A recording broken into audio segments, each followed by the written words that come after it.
Hi everyone, welcome to Raj tutorial for the preparation of TET and DSC. ఈరోజు మనం discuss చేయబోయే topic వచ్చేసి యత్నదోష సిద్ధాంతం అమ్మ. మనం అభ్యసన సిద్ధాంతాల్లో మనము ప్రీవియస్ క్లాసెస్లో పావలో యొక్క సిద్ధాంతం గురించి, అదేవిధంగా స్కిన్నర్ యొక్క సిద్ధాంతం గురించి మనము తెలుసుకున్నాం. అంటే శాస్త్రీయ నిబంధనము కార్యసాధక నిబంధన గురించి మనం తెలుసుకున్నామమ్మ. మీరు ప్రీవియస్ క్లాసెస్ ఏమన్నా వినని వారు ఉంటే కింద మీకోసం డిస్క్రిప్షన్లో లింక్ను ప్రొవైడ్ చేస్తాను. అదేవిధంగా మిగిలిన లెసన్స్ యొక్క ప్లేలిస్టుల లింక్ను కూడా మీకు ప్రొవైడ్ చేస్తాను. మీరు అక్కడికి వెళ్ళి క్లాసెస్ వినొచ్చు. ఇప్పుడు మీరు చూస్తున్న ఈ పీడిఎఫ్ని కూడా నేను మీకు డిస్క్రిప్షన్లో ప్రొవైడ్ చేస్తాను. మీరు అక్కడికి వెళ్ళి డౌన్లోడ్ చేసుకోవచ్చు. మీరు మన ఛానల్ని ఫస్ట్ టైం విజిట్ చేస్తున్న వారైతే కింద మీరు సబ్స్క్రైబ్ చేసుకొని పక్కనే ఉన్న బెల్ ఐకాన్ని యాక్టివేషన్ చేయండి అమ్మా. అప్పుడు మీకు ప్రతి వీడియో కూడా నోటిఫికేషన్ రూపంలో రావటం జరుగుతుంది. ఇక మనం ఆలస్యం చేయకుండా క్లాస్లోకి వెళ్దాము. క్లాస్లోకి వెళ్ళే ముందు ఎప్పుడు చెప్పే చిన్న మాటే, మీరు ప్రతి ఒక్క వీడియోను లైక్ చేసి షేర్ చేయండి. అప్పుడే మన ఛానల్కి రీచ్ అనేది పెరుగుతుంది. ఇకపోతే నెక్స్ట్ వచ్చేసి వాట్సాప్ గ్రూప్ ఒకటి క్రియేట్ చేస్తున్నాము. వీలైతే ఈ క్లాస్లోనే మీకు కింద లింక్ను ప్రొవైడ్ చేస్తాను జాయిన్ అవ్వడానికి. ఒకవేళ ఈ క్లాస్లో లేట్ అవుతే కింద నెక్స్ట్ క్లాస్లో మీకు వాట్సాప్ గ్రూప్ లింక్ని నేను డిస్క్రిప్షన్లో ప్రొవైడ్ చేస్తాను. అక్కడికి వెళ్ళి మీరు జాయిన్ అవ్వచ్చు. అంటే మీరు జాయిన్ అయినప్పుడు ఏంటంటే నెక్స్ట్ క్లాస్ ఏ టైంకి ఎప్పుడు షెడ్యూల్ చేస్తున్నాను అన్నది మీకు ముందుగానే గ్రూప్లో పోస్ట్ చేయడం జరుగుతుంది. అప్పుడు మీరు ఏంటంటే నెక్స్ట్ క్లాస్కి తొందరగా డిసైడ్ అవ్వచ్చు, అంటే ప్రిపేర్ అయ్యి ఉండొచ్చు. అందుకని అమ్మ, ఇక ఆలస్యం చేయకుండా టాపిక్లోకి వెళ్దాము. ఈరోజు టాపిక్ వచ్చేసి యత్నదోష సిద్ధాంతము. ఈ సిద్ధాంతాన్ని కనిపెట్టిన వారు ఎవరు అంటే తార్నడైక్ అమ్మ. ఏ దేశస్థుడు తార్నడైక్ అని మనం గమనించినట్లయితే అమెరికా దేశస్థుడు అనమాట. తార్నడైక్ యొక్క గ్రంథం ఏంటి అంటే Animal intelligence and experimental studies. Animal intelligence experimental studies గ్రంథ రచయిత ఎవరు అంటే తార్నడైక్ అమ్మ. ఇప్పుడు మనము గమనించినట్లయితే ఈ తార్నడైక్ వేటి మీద పరిశోధనలు చేశాడు అంటే పిల్లి మీద పరిశోధనలు చేయటం అనేది జరిగిందమ్మా. అంటే ఇతని యొక్క సిద్ధాంతంలో ఏం చెప్పాడు అంటే ఒక వ్యక్తి లేకపోతే ఒక జీవి అభ్యసనంలో భాగంగా ఎన్నో ప్రయత్నాలు చేసి తప్పులు చేస్తుంది. ఆ తర్వాత ఆ తప్పుల్ని దిద్దుకోవడం ద్వారా సరైన అభ్యసనం జరుగుతుంది అని తార్నడైక్ గారు తెలపడం జరిగింది. ఏం చెప్పారంటే యత్నదోష అభ్యసనంలో ప్రయత్నాలు చేసి తప్పు చేయటము, వాటిని దిద్దుకోవటం ద్వారా అభ్యసనం జరుగుతుంది. అంతే కదమ్మా. ఇప్పుడు ప్రయత్నంలో తప్పు లేదు, తప్పులు జరగడంలో కూడా తప్పు లేదు. ఎప్పుడైతే తప్పులు జరుగుతాయో మనము ఒప్పులు నేర్చుకునే దానికి దగ్గరగా ఉన్నట్లు. అందుకే అంటారు failure is the stepping stone to success. అదే అన్నమాట యత్నదోష సిద్ధాంతం అంటే కూడా అదే ట్రైల్ అండ్ ఎర్రర్ థియరీ. అంటే చాలాసార్లు కూడా మనం తప్పులు చేసినప్పుడు మనల్ని మనము తప్పుగా అనుకోకూడదు, మనల్ని మనము తక్కువగా చేసుకోకూడదు. ఏంటి మనకి ఇంకా రాదేమో, నా తెలివి ఇంతేనేమో, నా చదువు ఇంతేనేమో అని కొంతమంది స్టూడెంట్స్ అనుకుంటూ ఉంటారు. కానీ తప్పమ్మా, అలా ఎప్పుడు కూడా అనుకోకూడదు. మీరు తప్పులు చేస్తున్నారు అంటే దాన్ని ఏంటంటే మీరు నెక్స్ట్ మీరు ఒప్పు చేయడానికి రెడీ అవుతున్నారనమాట. దాన్ని అంటే సరైన అభ్యసనం నేర్చుకోవడానికి మీరు ముందున్నారు అని దాని అర్థం అమ్మ. కాబట్టి ఎప్పుడు కూడా మీరు అలా అనుకోకండి. ఇక్కడ మనం గమనించినట్టయితే తార్నడైక్ దేన్ని ఉపయోగించి ప్రయోగాలు చేశాడంటే పజిల్ బాక్స్ అమ్మ. అంటే ఇతను చేసిన ప్రయోగం ఏంటి అంటే పిల్లిని పజిల్ బాక్స్లో ఉంచడము, ఆ తర్వాత ఆహారాన్ని పిల్లికి కనపడేటట్టు పెట్టడము. పిల్లి వచ్చేసి ఆహారం కోసం ఎన్నో ప్రయత్నాలు చేస్తుందమ్మ. ఎన్నో ప్రయత్నాలు చేసి చేసి చేసి అనుకోకుండా ఒక మీటరు నొక్కడం అనేది జరుగుతుంది. ఆ మీటరు నొక్కినప్పుడు ఆహారం రావడము, పిల్లి ఆహారాన్ని సేవించడము. అదేవిధంగా మనం చూసినట్లయితే తర్వాత కూడా మళ్ళీ ప్రయత్నాలు చేస్తుంది ఆహారాన్ని అందుకోవటానికి. కానీ మళ్ళీ సడన్గా మీటర్ నొక్కడం అనేది జరిగింది. కానీ ఇక్కడే తార్నడైక్ గారు గమనించిన విషయం ఏంటంటే మొదట్లో చేసిన తప్పులు రెండో ప్రయత్నంలో చేసిన తప్పులు పోలిస్తే రెండో ప్రయత్నంలో చేసిన తప్పులు చాలా తక్కువగా ఉన్నాయి. అంటే మరి మూడో ప్రయత్నంలో ఇంకా తక్కువగా ఉంటాయి, మరి నాలుగో ప్రయత్నంలో ఇంకా తక్కువగా ఉంటాయి. చదువు కూడా అంతేనమ్మా. మొదట్లో మీరు తప్పులు చేసి ఉండొచ్చు, కానీ తర్వాత ప్రయత్నంలో మీకు ఆ తప్పులు అనేవి తగ్గిపోతుంటాయి. అదే దాన్ని ఏంటంటే మీకు పాజిటివ్నెస్ అనేది ఇవ్వటం అనేది జరుగుతుంది. మామూలుగా మనము చదువులో మనం గమనించినప్పుడు స్టూడెంట్స్ దగ్గర ఫస్ట్ తప్పులు చేసిన తర్వాత ఆ తర్వాత మళ్ళీ తప్పులు తగ్గిపోయినప్పుడు నేను ఇంప్రూవ్ అయ్యాను అని మనం వింటూ ఉంటాం. అదంతా ఈ యత్నదోష సిద్ధాంతమేనమ్మా. ఇలా పిల్లి కూడా ఏంటంటే ఎన్నో ప్రయత్నాలు చేసి ఆ ప్రయత్నాలలో భాగంగా తప్పుల సంఖ్య అనేది తక్కువగా జరగడం తక్కువగా ఉండటం అనేది తార్నాడైక్ గమనించారు. ఈ రకంగా అభ్యసనం అనేది జరుగుతుంది అని తెలిపారమ్మ. దేన్ని ఉపయోగించి అంటే పజిల్ బాక్స్ అమ్మ. దాన్నేమంటారంటే ఈ సిద్ధాంతాన్ని ఏమంటారంటే యత్నదోష సిద్ధాంతం అని పిలవటం జరుగుతుంది. ఇందులో ఉన్న సూత్రాలేవి అని మనం చూసుకున్నట్లయితే సంసిద్ధత నియమము, అభ్యాస నియమము, ఫలిత నియమం. వీటి యొక్క విద్యా విషయక ప్రాముఖ్యతను కూడా మనం తెలుసుకుందాం. మీకు సంసిద్ధత నియమం అంటే తెలిసిందే, అభ్యాస నియమం అంటే తెలిసిందే, ఫలిత నియమం అంటే తెలిసిందే. రఫ్‌గా మనం గమనించినట్లయితే సంసిద్ధత అంటే ఏంటమ్మా? సిద్ధంగా ఉండడం. అంటే రెడీనెస్ మెంటల్‌గా, మానసికంగా ఏ పనైనా చేయటానికి సిద్ధమవ్వటం. మరి అభ్యాస నియమం అంటే ఎక్సర్‌సైజ్ అంటే అభ్యాసం చేయటం. మరి ఫలిత నియమం అంటే ఏంటి? ఫలితం అన్నమాట. అభ్యాసం చేసిన తర్వాత తదుపరి వచ్చే ఫలితం ఏంటి? ఇది రఫ్‌గా మనం అనుకుంటే. కానీ వీటన్నిటి సంగతి ఏంటి అనేది మనం చూసుకున్నట్లయితే, మామూలుగా ఈ యొక్క అభ్యసనంలో ఏంటి అంటే సంధానం ద్వారా ఇందులో అభ్యసనం జరుగుతుంది అని తెలపడం జరిగిందమ్మా యత్నదోష అభ్యసనంలో. అందుకే దీన్నేమంటారంటే సంధాన సిద్ధాంతం అని కూడా యత్నదోష సిద్ధాంతాన్ని పేర్కొనటం అనేది జరిగింది. ఇప్పుడు మనము సంసిద్ధత నియమము మనం చూసుకున్నట్లయితే ఏ పని ఒక విద్యార్థి చేయాలన్నా, ఏ పని ఒక వ్యక్తి చేయాలన్నా, సదరు ఆ వ్యక్తికి సంసిద్ధత కలిగించడం అనేది చాలా ప్రాముఖ్యమైన అంశం అమ్మ. ఎందుకంటే సంసిద్ధత లేనప్పుడు ఆ యొక్క విద్యార్థి ఏది సాధించలేడు. ఇప్పుడు మీరు ట్యుటోరియల్ క్లాస్ కోసం ఎదురు జూస్తూ ఉంటారు. ఆ సార్ ఇంకా క్లాస్ అప్‌లోడ్ చేయలేరు. ఎప్పుడు అప్‌లోడ్ అంటే ఒక మానసికంగా ఏంటంటే నెక్స్ట్ క్లాస్ ఎప్పుడవుతుందని మీరు సిద్ధంగా ఉంటూ ఉంటారు. ఆ సంసిద్ధత అనేది మీ దగ్గర లేనప్పుడు ఎప్పుడు అప్‌లోడ్ చేస్తే అప్పుడు చూసుకుందాంలే, లేపోతే తర్వాత చూద్దాంలే అనే ఈ రకమైన ఆలోచన నియమావళికెళ్ళిపోతారు. కానీ సంసిద్ధత ఉన్నప్పుడు ఏమవుతుంది? ఎప్పుడు క్లాసొస్తుందా? ఎప్పుడు వినాలి? ఎప్పుడు నోట్స్ రాసుకోవాలి? ఎప్పుడు ప్రిపేర్ అవ్వాలి? ఇలాంటి ఆలోచనలన్నీ రావటం అనేది జరుగుతుంది. అదే సంసిద్ధత నియమం. ఇప్పుడు మనం చూసుకున్నట్లయితే అభ్యసనంలో అతి ప్రధాన విషయం ఏంటి అంటే అభ్యాసకునిలో సంసిద్ధతను కలిగించడము. మీలో ఆ సంసిద్ధత లేనప్పుడు ఏ పనిని కూడా మనం మానసికంగా ఫుల్ ఎఫర్ట్ అనేది పెట్టలేము. అది క్లాస్ అయినా కానీ, ఏదైనా గానీ.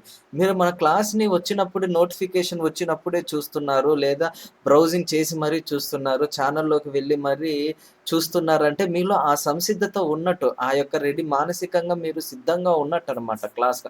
ఆ యొక్క ఉత్సుకత కావచ్చు, ఆ యొక్క ఉత్సాహం కావచ్చు, దాన్నే సంసిద్ధత నియమం అని అంటారమ్మ. హెర్బార్ట్ యొక్క సోపానాలలో దీన్ని మొదటి దశగా పేర్కొంటారమ్మ. ఇది చాలా ముఖ్యమైనదమ్మ. హెర్బార్ట్ యొక్క సోపానాలలో సంసిద్ధతా నియమము ఏ దశగా పేర్కొన్నారు అంటే, మొదటి దశగా పేర్కొనటం అనేది జరిగింది. ఉదాహరణకు మనం చూసినట్లయితే, గుర్రాన్ని నీటి వరకు తీసుకెళ్ళగలం కానీ, అందులో ఆ నదిలో ఉన్న నీళ్ళను తాగమని మనం తాగించలేము గుర్రం చేత. గుర్రాన్ని మనం అక్కడ గుర్రం నది ముందు నువ్వు నించోబెట్టినా గూడా, గుర్రానికి దాహం వేసినప్పుడే ఆ నీరు తాగడం అనేది జరుగుతుంది గానీ, రమ్మ రమ్మ గుర్రం నువ్వు నీళ్లు తాగు మనం ఇంకా దూరం బోవాలి అంటే జరుగుతుందా? జరగదు. అట్లా ఏంటంటే విద్యార్థిని కూడా సంసిద్ధంగా ఉన్నప్పుడే పాఠాలు బోధించాలి. ఈ విద్యార్థిని తరగతి గదికి తీసుకొని రాగలం. తరగతి గదిలో కూర్చోబెట్టగలము. కానీ పాఠాలు వినురా అని చెప్పగలం గానీ, ఆ విద్యార్థి పాఠాలు వింటున్నాడా లేదా అనేది ఆ యొక్క విద్యార్థికే తెలుస్తుంది. ఎందుకంటే విద్యార్థుల్లో ఒకవేళ పాఠాలు ఆసక్తిగా లేదనుకో, ఆ విద్యార్థి పాఠాలు వినడు. ఊరికే నామకార్థంగా మనకెళ్ళి చూస్తూ ఉంటారు తప్ప. నెక్స్ట్ ఆ సంసిద్ధత నియమం యొక్క విద్యా ప్రాముఖ్యత ఏంటంటే విద్యార్థుల్లో ప్రేరణ కలిగించాలమ్మ. ప్రేరణ లేకుండా మనం ఏం చేయలేము. విద్యార్థులు ప్రేరేపించబడాలి. వారు ప్రేరణ కలిగినప్పుడు ఈరోజు క్లాస్ ఉంది కాబట్టి ఖచ్చితంగా మేము వినాలి. ఇలా ఏంటంటే వారికి ప్రేరణ జరిగినప్పుడు, ప్రేరణ వారికొచ్చినప్పుడు వాళ్ళేంటంటే ఆటోమేటిక్‌గా మానసికంగా సిద్ధంగా ఉంటారనమాట. ఇంకో రకంగా చెప్పాలంటే ఎదురు చూస్తూ ఉంటారు. ఎప్పుడు పాఠం వస్తుంది? ఎప్పుడు సారొస్తారు? ఎప్పుడు మనము క్లాస్ ఇనాలి అని. అదే విధంగా వారికి ప్రేరణ కలిగించాలంటే ఆ పాఠాలు విద్యార్థులకు అవసరమైన విద్యార్థుల అవసరాలకు సంబంధించినవిగా ఉండాలమ్మా.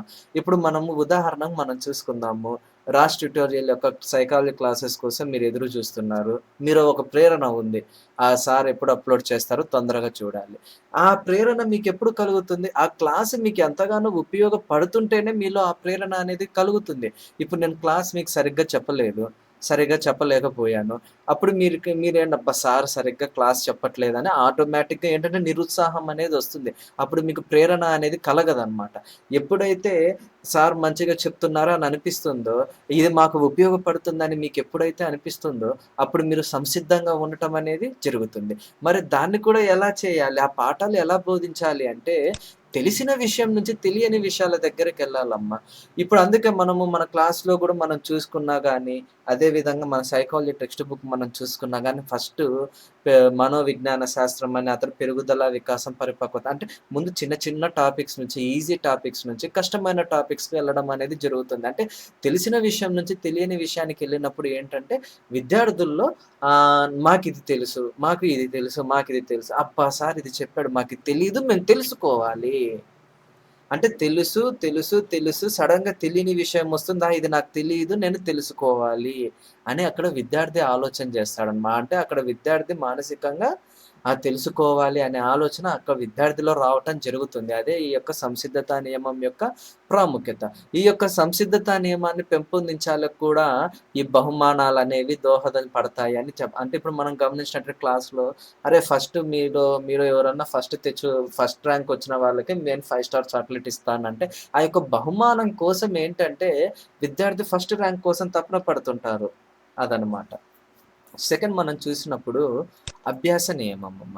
ఈ యొక్క అభ్యాస నియమము దేని ప్రకారముగా ఉపయోగపడుతుందంటే, ఉపయోగ నియమమమ్మ. ఎప్పుడైతే ఉపయోగము అనేది ఉంటుందో, ఆ విషయాన్ని ఉపయోగించినప్పుడు మాత్రమే మనకు అభ్యసనం అనేది మెరుగవుతుంది. మనము ప్రీవియస్ క్లాసెస్‌లో మేబీ స్మృతి క్లాసెస్‌లో మనం తెలుసుకున్నాము. స్మృతి చిహ్నాలు మా మెదడులో ఏర్పడతాయి.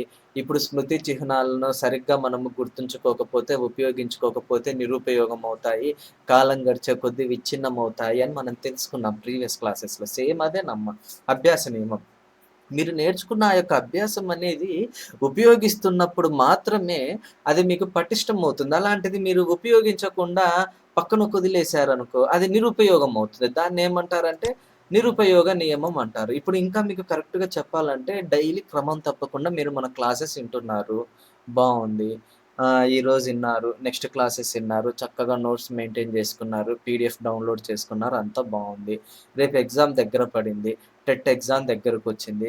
ఎగ్జామ్‌కి ముందు మనం ప్రీవియస్ క్లాసెస్ ఏవైతే విన్నామో వాటిని మనం రివైజ్ చేసుకోలేదు. అంటే అప్పుడు మీకు ఎంతో కొంత మార్కులు కోల్పోయే అవకాశం ఉంది కదా! అంటే అభ్యాసం అనేది జరగాలి మీకు. అంటే ఈరోజు విన్న మీకు స్మృతి, విస్మృతిలో నేను చెప్పానమ్మా. ఎంత పర్సెంటేజ్ మీకు గుర్తుంటుంది? 2 డేస్ తర్వాత ఎంత పర్సెంటేజ్? 22 డేస్ తర్వాత ఎంత పర్సెంటేజ్? మరి మనకి ఎగ్జామ్ ఎప్పుడు? మీరు ఈరోజు ఏ రోజు? మీరు దాన్ని అంచనా వేసి అంటే మీరు ఏంటంటే విన్న క్లాస్ అయినా గానీ, మళ్ళీ వింటూ, చదివిందైనా గానీ, మళ్ళీ చదువుతూ అందుకే మీకు ఒకానొక సమయంలో చెప్పాము. ఒక ఐఏఎస్ ఆఫీసర్ చెప్పాను. మీరు సాధించడానికి దోహదం చేసిన అంశం ఏంటి అంటే, వేసిన రాయినే నేను మళ్ళీ వేశాను. అంటే చదివిన దాన్నే నేను మళ్ళీ చదివా. అంటే మీరు సాధించేదాకా చదువుతూనే ఉండాలమ్మ. మీరు సాధించేదాకా అభ్యాసం చేస్తూనే ఉండాలి. అప్పుడే మీకది ఉపయోగపడుతుంది. అది ఉపయోగ నియమం. మీరు అభ్యాసం చేయలేదు. మధ్యలో వదిలేశారు. చివరిలో వదిలేశారు. అది నిరుపయోగం అవుతుంది. అంటే మీరు ఈరోజు విన్న క్లాసు మీకప్పటికి ఉపయోగపడదు. మీరు ప్రయత్నం చేయకపోతే. అంటే మీరు ఈరోజు విన్న క్లాస్‌ను వదిలేయకూడదమ్మా. ఎవ్రీ వీకెండ్ మీరు రివిజన్ చేసుకుంటూ ఉండాలి. అందుకోసమని చెప్తున్నా. అదే అభ్యాస నియమము. ఇది దేని సామెత ఆధారంగా చెందిందంటే, అభ్యాసం కూసు విద్య అనే సామెత ఈ నియమానికి చెందింది అని ఇచ్చారమ్మా. ఈ అభ్యాస నియమం యొక్క విద్యా ప్రాముఖ్యత ఏంటి అంటే, ఇది డ్రిల్‌ను సమర్థిస్తుంది. డ్రిల్ ద్వారా పదకోశ పదజాలాలని, కౌశలాలను అభ్యసించవచ్చు. అదే విధంగా ఇంటి పనిని ప్రోత్సహిస్తుంది. ఇప్పుడు హోంవర్క్ ఈరోజు క్లాస్‌లో చెప్పారు. అది హోంవర్క్ ఇస్తేనే కదమ్మా దాని మీద అభ్యాసం జరిగేది. లేకపోతే నెక్స్ట్ వీక్ తర్వాత ఈరోజు చెప్పిన క్లాస్ గురించి అడిగితే సమాధానం చెప్పగలరా పిల్లలు? చెప్పలేరు కదా! అందుకే ఇంటి పనిని ప్రోత్సహిస్తుంది. అదే విధంగా ఏంటంటే నిత్య జీవితంలో ఉపయోగించినవి. అంటే నేర్చుకున్న విషయాల్ని మనం ఉపయోగించాలి. ఉపయోగించినప్పుడు ఏమవుతుంది? నిరుపయోగం అవుతుంది. ఉపయోగిస్తే ఏంటంటే అది మనసులో నిలబడిపోతుంది. అంటే మీరు విన్న క్లాస్‌ని కూడా మీరు ప్రాక్టీస్ చేయాలి. బిట్స్ ప్రాక్టీస్ చేయాలి. చాలా చోట్ల మీకు బిట్స్ అనేవి రావటం అంటే నేను తర్వాత మీకు ప్రాక్టీస్ చేపిస్తాను. క్లాసెస్ అన్నీ అయిపోయాక ఎగ్జామ్‌కెళ్ళే లోపు. కానీ మీరు కూడా మీ దరిదాపుల్లో ఉన్న మెటీరియల్స్‌ని కొనుక్కొని చాలా మెటీరియల్స్ ఉన్నాయి గదమ్మా! బిట్స్‌ని ప్రాక్టీస్ చేయాలి. ఎగ్జామ్స్ ప్రాక్టీస్ చేసినప్పుడే ఆ బిట్ ఎలా అడుగుతున్నాడు, అప్లికేషన్ ఓరియెంటెడ్‌లో ఎలా ఉంది. అప్పుడు మనము ఎగ్జామ్ పాయింట్ ఆఫ్ వ్యూకెళ్ళినప్పుడు మనకు ఆ భయం అనేది పోతుంది. మనం ఎంత చదివినా బిట్స్ ప్రాక్టీస్ చేయకపోతే మన చదువుకు ఉపయోగం ఉండదమ్మా. ఎక్సర్‌సైజెస్ ప్రాక్టీస్ చేయాలి. అదే అభ్యాస నియమము. నెక్స్ట్ మనం చూసుకున్నట్లయితే పునఃస్మరణ ద్వారా విద్యార్థులు తాము అభ్యసించిన విషయాలను సక్రమంగా జ్ఞాపకం చేసుకోండి. అంటే నేర్చుకున్న విషయాలను మనము రికాల్ చేసుకోవాలి. ఈరోజు నేర్చుకున్నాము, క్లాస్ ఇన్నాము, వదిలేసాము. వారం తర్వాత గుర్తు చేసుకుందామని ప్రయత్నిస్తే గుర్తొస్తుందా? లేదు. ఈరోజు ఒక గంట మీరు క్లాస్ ఇన్నారు. సాయంత్రం వరకు ఏదో ఒక సమయంలో ఈరోజు విన్న క్లాస్‌ను ఒకసారి రికాల్ చేసుకుందాము. కళ్ళు మూసుకొని గుర్తు చేసుకుందాము. ఈరోజు సార్ 20 నిమిషాలు క్లాస్ చెప్పారు. ఒక 5 నిమిషాల క్లాస్‌నైనా మనం గుర్తు చేసుకుందాం అని చెప్పి ఒంటరిగా కూర్చొని కళ్ళు మూసుకొని గుర్తు చేసుకోండమ్మా. ఒక 5 నిమిషాల క్లాస్ అన్నా గుర్తుకు రాదా? ఆ గుర్తొచ్చినప్పుడు ఏమవుతుంది? ముఖ్యమైన పాయింట్స్ గుర్తొచ్చినప్పుడు ఏమవుతంటే మీకు సక్రమంగా అది మీ యొక్క మెదడులో స్టోరేజ్ అవ్వటం అనేది జరుగుతాది. అది మీకు ఏదో ఒక రోజు ఖచ్చితంగా ఉపయోగపడుతుంది. నేర్చుకున్న చదువు ఎక్కడికి పోదమ్మా. నేర్చుకున్న ప్రతి అక్షరం కూడా మనకు మన భవిష్యత్తులో ఉపయోగపడే తీరుతుంది. దాన్ని మీరు నమ్మాలి. నెక్స్ట్ మనం చూసినట్లయితే సమర్థవంతమైన అభ్యసనానికి పునఃస్మరణ అమితంగా దోహదం చేస్తుంది. చూసారా? వన్స్ మీరు ఒకసారి రికాల్ చేసుకుంటే దానివల్ల మీకు ఎంత ఉపయోగమో సమర్థవంతమైన అభ్యసనం అంట. మామూలు అభ్యసనం కూడా కాదు. సమర్థవంతమైన అభ్యసనము. అంటే దాన్ని బట్టే మీరు అర్థం చేసుకోండి. ఎంతగా మీకు అభ్యాసం అనేది ఉపయోగపడుతుంది అని. నెక్స్ట్ మూడవది మనం చూసినట్లయితే ఫలిత నియమం. ఈ యొక్క అభ్యసనం అనేది ఫలితాన్ని బట్టి ఆధారపడి ఉంటుందమ్మా. ఇప్పుడు ఫలితం అనుకూలంగా వచ్చిందనుకోండి విద్యార్థికి, ఇంకా అభ్యాసము చురుగ్గా సాగిస్తాడు. ఇప్పుడు అదే ఫలితం సరిగ్గా రాలేదో కొంచెం నిరాశ, నిస్పృహకు లోనవుతూ ఉంటాడు. కానీ అలా కాకుండా సంతృప్తి పరిచినప్పుడు ఏమవుతదంటే, ఈ యొక్క సంధానం అనేది పటిష్టమవుతుంది. అలా కాకుండా అసంతృప్తికి లోనయ్యాడనుకోండి, ఆ యొక్క సంధానం అనేది క్షీణిస్తుంది అని ఈ యొక్క ఫలిత నియమం ద్వారా మనం అర్థం చేసుకోవాలమ్మా. ఇది విద్యా ప్రాముఖ్యత ఏంటి అని మనం చూసుకున్నట్లయితే, అనుభవాలు సంతృప్తికరంగా ఉండాలి. అంటే విద్యార్థి సాధించిన అనుభవాలు ఏయైతే ఉన్నాయో అభ్యాసం చేసి, అది ఏంటంటే విద్యార్థికి సంతృప్తినివ్వాలి. అసంతృప్తినిచ్చిందనుకో, అతనికి దాని మీద నిరుత్సాహం ఏర్పడిపోతుంది. అప్పుడు ఏంటంటే ఆ యొక్క సంధానం అనేది క్షీణిస్తుంది. నెక్స్ట్ ఈ యొక్క ఫలిత నియమం అనేది ప్రేరణ కలిగింది. ఫలితాలు బాగున్నప్పుడే కదమ్మా నెక్స్ట్ ఇంకొకటి నేర్చుకునే దానికైనా ఆ యొక్క విద్యార్థి సక్రమంగా ఇంకా ప్రేరణ కలిగి ఉండేది. అదేవిధంగా అవసరానికి తగినట్లు బోధించాలి. విజయంతో కూడిన కార్యక్రమాలు ఏర్పాటు చేయాలి. ఏదేమైనా ఫలితాలలో ఏంటంటే విద్యార్థులు విజయం సాధించాలి. ఇప్పుడు మీరందరూ రేపు టెట్ క్వాలిఫై అయ్యారు. డీఎస్సీలో మంచి జాబ్ తెచ్చుకున్నారు. టీచర్ ఉద్యోగం వచ్చింది. అంతటితో మీ కార్యక్రమాలు ఆగిపోకూడదు. మీకు విజయం లభించింది. అందుకు మీకు సంతోషమే. కానీ మీరు అక్కడ మాత్రమే ఆగిపోకూడదు. ఒక టీచర్ దగ్గరే మీరు ఆగిపోకూడదు. మీరింకా ముందుకు వెళ్ళాలి. ఎందుకంటే ఉపాధ్యాయుడు అనేవాడు నిరంతర విద్యార్థి. నిరంతరం చదువుతూనే ఉంటాడు.